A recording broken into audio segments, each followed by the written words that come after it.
청취자 여러분 안녕하세요. 오늘 저희가 좀 흥미로운 자료를 하나 가지고 왔는데요. 죄 없음에 깃든 힘과 영광이라는 제목의 글입니다. 네, 안녕하세요. 이게요, 우리가 보통 힘하면 떠올리는 것들 있잖아요. 뭐 공격성이라든지 방어적인 태도 같은 거요. 근데 이 자료는 그게 사실은 약함의 증거고 오히려 좀 연약해 보일 수도 있는 죄 없음이야말로 진짜 힘이라고 말하더라고요. 네, 맞습니다. 여기서 죄 없음이라는 게 단순히 법적인 그런 걸 넘어서는 거죠? 그렇죠. 어떤 근원적인 순수함, 두려움이나 공격성이 없는 상태, 뭐 그런 걸 말하는 것 같아요. 네, 이 자료는 딱 거기서 시작해요.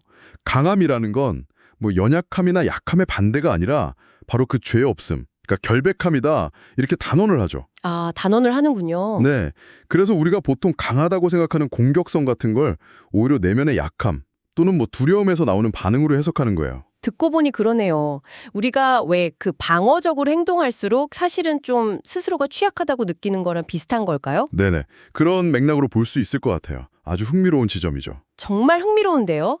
그러면 자료에서 적을 가진 사람은 강하지 않다 이런 주장도 나오던데 이건 그럼 어떻게 봐야 할까요? 누군가를 적으로 보고 이렇게 맞서는 게 약함이라니 이건 좀 직관이랑은 다른 느낌인데요? 그렇죠. 좀 다르게 느껴질 수 있는데 이 자료의 논리는 이거예요. 적이라는 그 개념 자체가 사실은 약함에 대한 믿음에서 나온다는 겁니다. 약함에 대한 믿음이요. 라는 관념을 만들어낸다는 거죠. 아, 내가 약하다고 믿기 때문에 적이 보이는 거군요. 그렇죠. 그래서 공격하는 행동은 나는 적을 가졌다. 이렇게 선언하는 것과 같고 그건 결국 자신의 약함을 인정하는 셈이 된다. 이런 논리인 거죠. 와, 이거 생각의 전환인데요? 네. 그래서 죄책감이나 공격성을 위해 쓰는 모든 에너지가 결국은 나 자신을 해치는 부메랑처럼 돌아올 수 있다. 이렇게 경고하는 셈이기도 하고요. 아, 그러니까 외부의 어떤 위협 자체가 문제가 아니라 그 위협을 내가 어떻게 인식하느냐, 내 안의 상태가 핵심이다. 이런 말씀이시군요. 정확합니다. 예. 그래서 그 다음 이야기가 이제 사랑이 보여주는 길을 따라 걷는 것에 대한 이야기로 이어져요. 사랑이 보여주는 길이요? 네.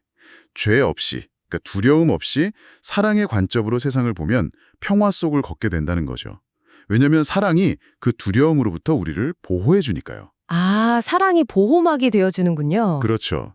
그런 사람은 더 이상 공격할 대상을 보지 않게 되고 모든 존재 안에서 그 근원적인 죄의 없음, 본연의 순수함을 발견하게 된다고 해요. 세상을 보는 필터가 완전히 바뀌는 거네요, 정말. 네, 그야말로 인식의 대전환이죠. 그 인식의 전환이라는 게 참 놀라운데요. 예전에는 막 해롭다고 생각했던 것들이 사실은 환상이었고 이 진정한 인식, 결백함 속에서 보면 모든 게 빛나고 사랑스럽게 보인다니. 맞아요.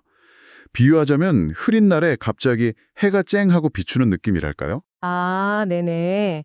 그런 느낌이겠네요. 그래서 자료가 그토록 작은 한숨 같은 죄라든지 죄책감의 작은 매력 같은 그런 사소한 부정성에 얽매이지 말라고 강조하는 거군요. 네, 바로 그겁니다. 그런 자금에 자꾸 끌려다니지 말고 우리의 진짜 가치나 목적은 훨씬 크고 깨끗한 곳에 있다. 이걸 기억하라는 메시지죠. 그리고 더 나아가서는요, 다른 사람들이 그런 유혹에서 벗어나서 자기 안의 빛을 보도록 돕는 것. 그게 결국은 자신의 결백함, 그러니까 자신의 힘과 평화를 지키는 길이라고까지 이야기합니다. 와, 이게 단순히 나 혼자만의 문제가 아니라 서로 연결된 거군요. 그렇죠. 개인적인 성찰을 넘어서서 상호 연결된 어떤 구원의 과정으로 확장되는 거죠. 그래서 자료에 주변의 모든 것이 당신의 일부라는 구절이 나오는 거군요. 아, 이제 좀 연결이 되네요. 네, 맞습니다. 그래서 최종적으로는 우리에게 세상을 사랑으로 바라보라고 권해요. 그리고 그 안에서 천국의 빛, 그러니까 모든 것의 근원적인 순수함과 연결성을 보라고요. 그렇게 볼 때 비로소 모든 것의 의미를 이해하게 된다고요? 네, 그렇게 되면 우리에게 주어진 모든 것의 의미를 이해하게 된다고 하죠. 친절한 용서를 통해서 세상을 보면 한때 죄나 문제라고 여겼던 것들이 사실은 더 큰 배움 혹은 사랑의 기회였음을 깨닫게 된다는 거예요. 아, 용서가 핵심 키워드군요. 그렇죠.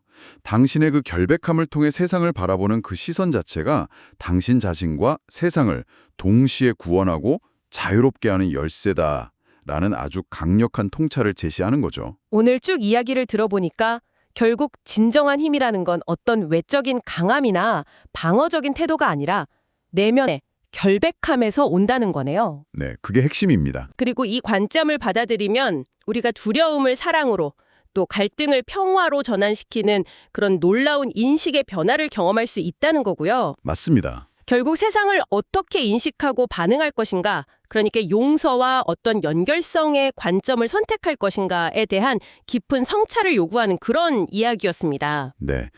그래서 마지막으로 청취자 여러분께 이런 질문을 한번 던져보고 싶어요.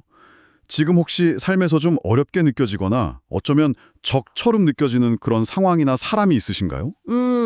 누구나 조금씩은 있겠죠. 네, 만약 있다면 오늘 우리가 나눈 이야기처럼 의식적으로 그 대상이나 상황 안에 숨겨진 어떤 결백함 또는 어떤 근원적인 진실이나 빛 같은 것을 찾아보려고 한번 시도해 보시면 어떨까 싶어요. 아, 그 안에 빛을요? 쉽지는 않겠지만요. 물론 쉽지는 않겠죠. 하지만 그렇게 노력했을 때 당신의 경험이 어떻게 달라질 수 있을지 한번 상상해 보는 거죠. 이 관점을 아주 작은 부분이라도 일상에 한번 적용해 보시면 어떨까 제안해 봅니다.